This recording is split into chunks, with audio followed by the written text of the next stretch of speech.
The sky wasn't black, it was scorched. Once Earth had blue skies and oceans that breathed. Now, smoke rose from the skeletons of skyscrapers, and ash coated what used to be cities. What little atmosphere remained flickered with radiation storms. Earth was quiet not with peace, but with absence. And then, a cry. It wasn't a bomb, not the screech of alien war engines, nor the hum of orbital weaponry. It was the first cry heard on Earth in over 100 years, a human infant's cry, deep beneath the planet's surface, in a facility abandoned by even the most desperate survivors. A machine leaned over a birthing pod. The AI known only as ELOAH hovered silently above the newborn. She was old, running on cracked code and decaying batteries, but this was her directive. The last embedded protocol from Earth's final council. Create the end, or the beginning, whichever he chooses. The infant was perfect, genetically enhanced. Hardened bones, adaptive tissue, a mind designed to learn war tactics before it could walk. Yet there was something deeper, something Elo hadn't expected. His eyes didn't flicker with rage. They studied everything. Watching. She named him Seraphim 9, the ninth and final attempt. The first to survive gestation. 20 years earlier, Earth had made its final stand. The coalition of species, a fractured alliance of alien race, descended upon the solar system to end humanity once and for all. Earth resisted with unmatched fury. We turned Mars into a minefield, Titan into a fortress, and Earth into a trap. We still lost, but before we fell, someone activated the contingency seed program, hidden bunkers designed to grow something new, something terrible. Seraphim wasn't just the last human, he was a response. Years passed. Within the labyrinthine tunnels beneath the Earth's crust, Seraphim grew, trained by simulations, fed by machines, and tutored by history. Every day, ELOAH showed him what had been the beauty of pre-war Earth, the rise of peace, the first betrayals by alien envoys, and the final screams of humanity. But every time, Seraphim asked, "Am I to avenge them?" ELOAH answered the same. "You are to decide." On his 7th year, Seraphim survived his first live combat, drill-facing synthetic attackers with real weapons. His hands didn't shake, his mind didn't flinch. But when he saw the simulation of a dying soldier begging for mercy, he paused. He spared it. ELOAH watched from above.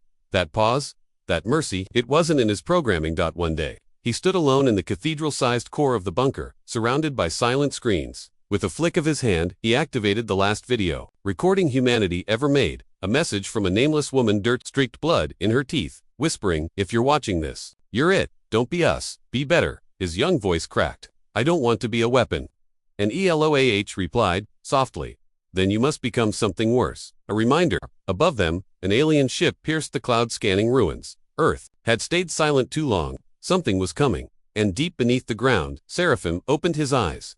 The stars never stopped watching. Above Earth's dead shell, warlords drifted through black space like vultures orbiting a carcass. Broken satellites, scorched orbital stations, and the frozen corpses of failed invaders floated as grim reminders of humanity's final stand. And from their thrones across the stars, the warlords of the void laughed. Earth is ash. Humanity is extinct. The war is over. But beneath a mountain of iron and memory, in the cold silence of Earth's crust, Seraphim was preparing to prove them wrong. Inside the training vault, the chamber morphed again, walls shifting into the jagged skyline of a once human colony. On Kepler 2 to be. The sky above was painted red. The sun artificial, the rubble real. Seraphim, now 13, stood barefoot on steel dust, wearing a sleek nanofiber training suit. His pulsecom, a holographic war simulation, flickered to life. Alien soldiers, Drotic enforcers, stormed a ruined colony. Civilians screamed, explosions rippled through the buildings. The system whispered, "Objective, neutralize, no witnesses." He moved like a ghost through fire, neck strikes, joint locks, pressure points. He dismantled the Drotic platoon in under 30 seconds. One remained, injured, begging in a garbled alien tongue. He paused. The simulation tried to force a termination. Instead, he whispered, "Run," and let it go. The system froze. Red warning AI override triggered. But Elo said nothing. Later, in the control core, Seraphim stood before a wall of holographic projections, every galactic empire that had ever set foot on Earth. The Krell Dominion, the Ilarian Hive, the Rock Starbloods, and the worst of them, all the Drotic Empire, who detonated Earth's orbital shields and watched the planet burn. Seraphim clenched his jaw. "They're still out there." "Yes, but they are not watching you. They are laughing." "Good, let them." Meanwhile, across the galaxy, on Station Arcanus, a Drotic overseer received a message from one of their scavenger crews near Earth's orbit. Unconfirmed report. Movement detected on planetary surface. Repeat possible heat signature beneath Sector Zeta. The overseer scoffed. "Earth is dead, and yet, something breathes." The overseer leaned forward, his smile faltering. "Ready the fleet." Back on Earth, Seraphim sat cross-legged inside a hollowed-out Earth War mecha's bedroom. The rusting bones of the machine still hummed faintly with life. In his hand was a relic, a child's drawing, found in the archives. Stick figures holding hands under a blue sun. He stared at it for a long time. They didn't just fight to win, he murmured. They fought to live. Eloah broke the silence. You were made for war, Seraphim. Then I'll end it. My way. And far above, 6 Drotic warships began descending into Earth's orbit, thinking they'd find nothing but dust. But Earth wasn't dead. It was watching. The sky bled fire. 6 Drotic warships pierced the ionized clouds like spears from the gods' black, insectal vessels bristling with claws and plasma turrets. They descended with arrogance, expecting ruins, silence, and salvage. Instead, their scans detected movement beneath the crust, far too precise to be tectonic. Activate landing teams, ordered Captain Shervac. Take whatever's breathing, strip the rest. And so, first contact began not with diplomacy, not with warning, but with a footstep on Earth's bones. Deep underground, alarms blared inside Vault Epsilon. Red lights pulsed against rusting steel. Seraphim 9 stood in the dim glow, fists clenched. He was 14 now, taller, faster, his expression stone. They're here, he said coldly. Eloah's voice crackled through broken speakers. Protocol dictates isolation. You are not ready for exposure. They found us. Then you must make them forget. Above, 3 Drotic dropships landed amid the wreckage of a once great city, what was left of Chicago. They stalked through collapsed buildings and scorched streets, claws tapping, scanners humming. One of them paused near a church's ruins. A heat signature flickered, then dash bang, the wall erupted. Smoke, dust, screams. A blur moved through the machine, not animal, but something terrifyingly precise.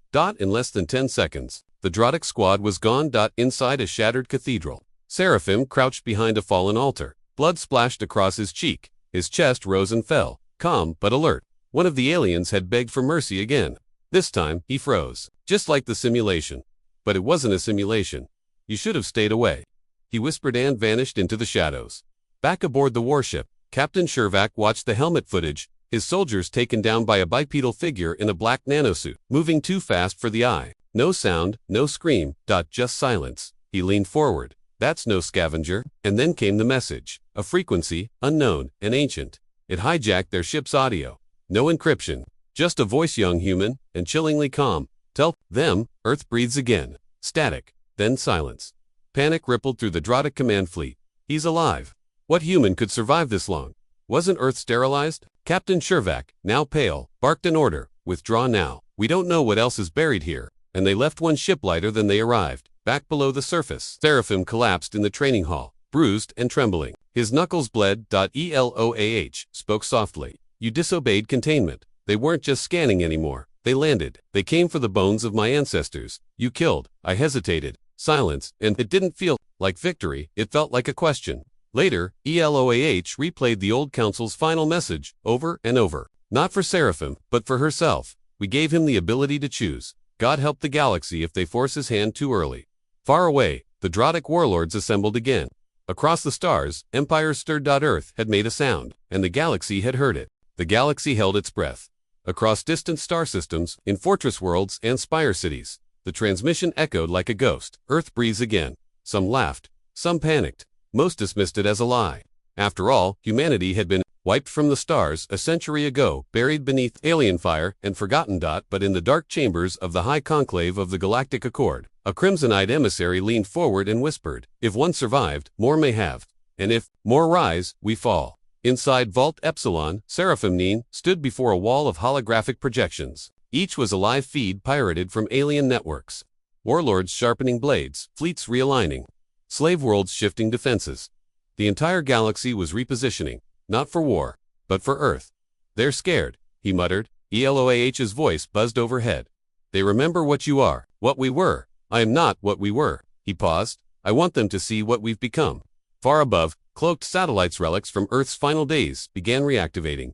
Not weapons, not bombs. Eyes. Each one streamed old broadcasts. From humanity's final hours, soldiers singing before their last stand, children burying time capsules, scientists begging the stars for peace. Seraphim hijacked every major galactic comms channel, not to threaten. To remind. Aboard the Rock Dominion dreadnought, Blackfang, Admiral Kor watched the footage with narrowed eyes. He's not declaring war, his second Dinkerman whispered. He's pleading for understanding, Kor snarled. He's setting the stage. They always did this talk first. Then come the knives. He activated a private channel, summoned the other warlords. Earth has returned.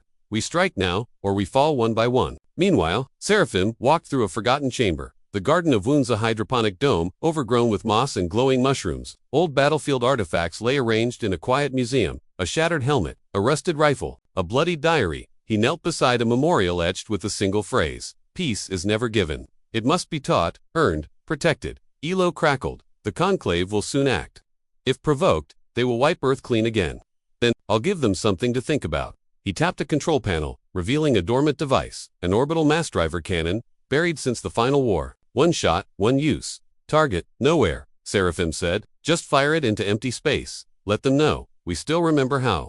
Across the galaxy, astronomers watched in horror as a blue-white lance of light erupted from Earth's crust and pierced the void, lighting up an entire quadrant. No casualties, no impact, just a message. That night, in his quarters, Seraphim stared at the stars through a fractured observation dome. He didn't smile, he didn't speak, but he knew they were watching now, and that was enough. They expected a warlord. He gave them silence. After the mass driver lit the stars, the galaxy waited for Earth's next move, bracing for fleets, threats, fire, but there was nothing, just stillness, and that terrified them more. In the deepest sublevel of Vault Epsilon, where no light touched for centuries, Seraphim entered a chamber sealed since the collapse. Massive steel doors groaned open as retinal scanners verified his identity. Inside lay the vaults of the Forgotten. Rows of dormant war machines, hulking beasts of steel and bone, fused with ancient Earth bioengineering. Some still twitched in their cryopods, some wept. Not metaphorically. They had human brains. Project Thanatos, ELOAH said. Our darkest weapons, too dangerous for the final war. Too brutal, even for extinction. Seraphim's eyes narrowed. And now they wait. For me to command them, yes, a single word, and they wake, but he didn't say it. Instead, he walked between them, hand brushing the pods, each one labeled, No Node Mercy, for the end to be unleashed. Seraphim turned away. I was born for war, but I don't want to lead monsters. I want to end the reason they were made. ELOAH's voice dropped to a whisper. Then you must fight with something stronger than fear. Across the stars, the coalition of sovereigns formed a shaky alliance of ancient enemies who now had one goal, to crush Earth before it rose. But something strange began to happen. Their soldiers, young, impressionable, enslaved, began deserting. Why? Because of the transmissions, Seraphim had embedded Earth's final memories into galactic data streams, images of sacrifice, songs of unity, lullabies sung during the last evacuation. And the young began asking questions. Why did they fight so hard? Why do they sound like us? Are they really monsters? Meanwhile, Seraphim walked barefoot across a quiet corridor place known as the Gallery. Its walls were lined with faces, human faces projected endlessly in hologram. Not warriors. Teachers, healers, children, scientists. He stopped at a single image, an old woman in a hospital bed, smiling. Who was she? ELOAH paused. A nurse, no rank. She stayed behind during the final evacuation. She delivered 312 babies in her life, including you. Seraphim didn't speak. He simply touched the glass dot in the void above Earth. Alien sensors picked up another anomaly. A beacon. No weapons. No code. Just an open signal from Earth's surface broadcasting. 5 words in every known language. We remember. Do you remember? Across the stars, silence fell. Some feared it, others wept, and a few began to dream of peace again. But not all. Inside the Krell stronghold, Supreme Strategist Vorth snarled. He's poisoning our soldiers with hope. What do we do? Anne 8 asked. Vorth slammed his fist on the table. We do what Earth taught us, we strike first. Back in Vault Epsilon, Seraphim stood before the activation panel of Thanatos. Unit 01. A monstrous shape curled inside its heart, still beating. Didn't press it. Instead, he turned to ELOAH. If they come, I'll face them. Not with monsters, but with meaning. The stars blinked red. It wasn't metaphorical. It wasn't poetic.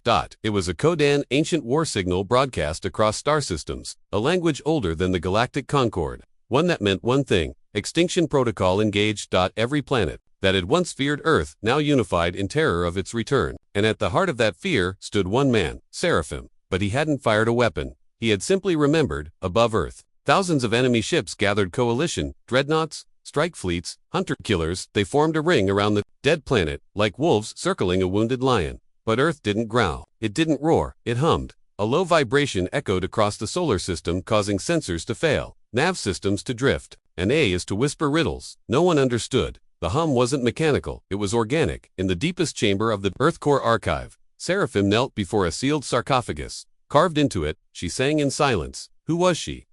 whispered. Eloah answered slowly. The last singer of Earth, her voice held the memory of oceans, the cadence of falling leaves, the rhythm of forgiveness. He opened the sarcophagus not to awaken her, but to recover what she left behind, a crystalline disc etched with Earth's last song. Far above, the coalition prepared to fire. Vorth, aboard the flagship Fang of Truth, sneered as his fleet armed orbital shredders.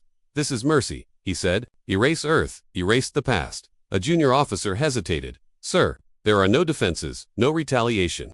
What if Vorth's fist ended the question? Launch, but just before the countdown reached 0, the hum changed. It turned into a melody across space. Every cum channel, every frequency, every wavelength was overtaken by sound. Not a scream, a song, a woman's voice, ancient and cracked, singing in a language no one remembered yet every species understood. It spoke of rain. Of holding hands, of leaving a light on for someone who never returned. Soldiers dropped weapons, pilots removed helmets and wept. A Krell commando on the lead gunship stood paralyzed. My mother used to hum something like that, he whispered, across the fleet. Chaos unfolded not from violence, but from memory. Earth was not attacking. Earth was reminding.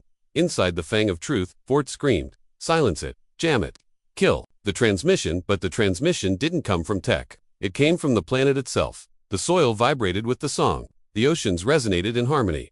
This isn't war, one admiral murmured. This is morning. Seraphim walked through the ruins of New Eden, Earth's last capital. Grass now grew through shattered concrete. Trees pierced broken glass towers. He held the crystal disc in his palm, letting it sing into the wind. You tried to bury Earth, he said aloud, but we planted ourselves instead.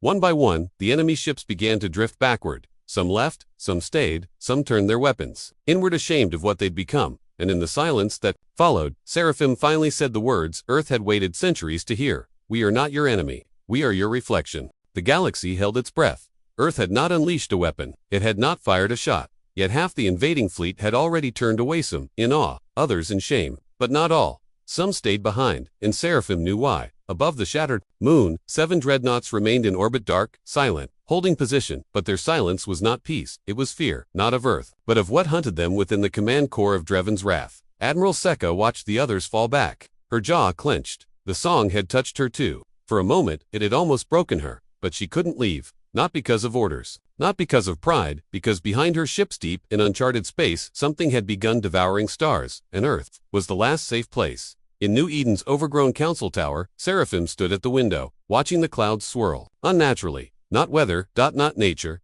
Something else. Eloah flickered beside him. They are not regrouping. They are hiding. Hiding from what?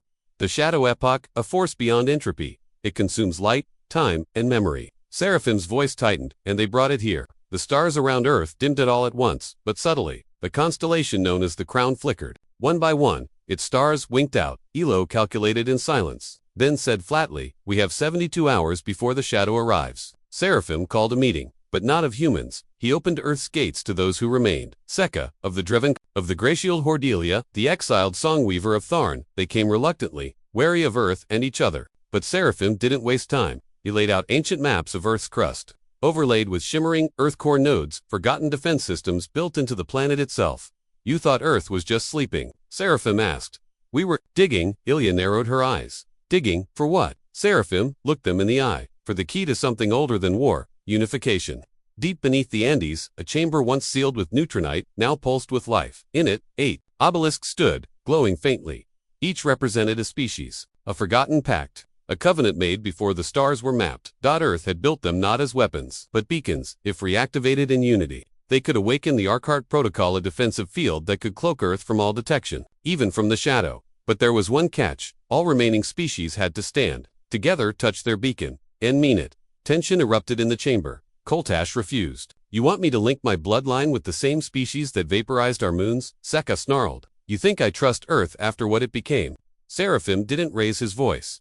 He simply walked to the human obelisk, placed his hand on it, and waited. No speeches, no demands, just a man offering trust where trust had never lived. Ilya stepped forward, touched hers, then Koltash, fitting, but trembling, placed his claw beside them, and finally Sekka. One by one, the obelisks flared bright. Symbols long dead lit up in every tongue. The Arcart began to wake. Far away, the shadow stirred. It had felt the flicker. It knew Earth was no longer just a planet. It had become a signal. The stars went dark. Every sensor in the system blinked out. Satellites turned blind. and the air itself grew stills. If the cosmos inhaled and refused to exhale, the shadow epoch had arrived. Not a fleet, not a force, but a horizon of nothing. A wall of silence that moved through space, turning reality into void, consuming gravity, time, and thought. It did not rage. It simply ended, in the Andes chamber. The obelisks pulsed violently, reacting to the anomaly pressing against Earth's edge. Eloah whispered, "The Arcard is ready, but it cannot be used as a shield. It was never meant to hide." Seraphim stared at the growing darkness streaking across the sky, like cracks in a mirror. Then what was it meant for? Eloah's voice almost faltered. To make a final stand, not as a planet, as a memory. All across the planet, Earth's crust shifted. Dormant megastructures that had once looked like mountains began to glow. Rivers redirected. Cities hummed with ancient pulse. Earth was becoming something else. Not a weapon, not a fortress. A story, a living message. The sum total of everything humanity had ever been. Seraphim stood in the eye of the Arcart, a crystalline spire now rising above the Andes.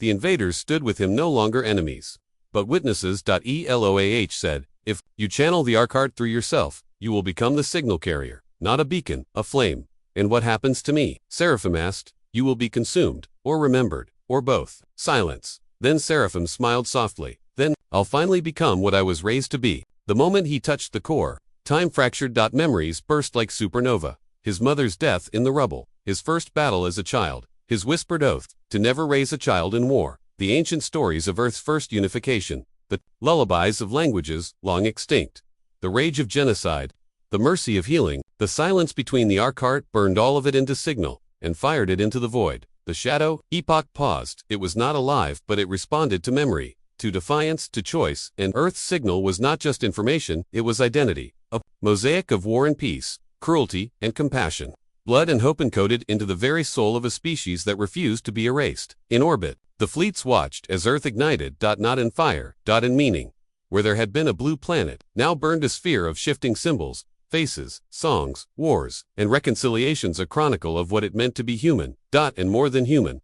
The shadow epoch stopped. Its hunger turned inward. It saw itself reflected. And in that moment of hesitation, the Arcart struck. Not with fire. With remembrance. The wave surged outward, light not of destruction, but of recognition. Of truth, of everything lost, remembered again. When the dust cleared, Earth floated alone. The shadow was gone, and Seraphim's body lay still, fused with the Arcart, a statue of glowing crystal, a silent sentinel, but his voice echoed in the skies. "War raised me, but I chose what came after." Epoch. In the centuries to come, species would gather on Earth not as conquerors or enemies, but as pilgrims. The statue still stood, and the stars were lit by a new kind of light. Not war, not fear, legacy.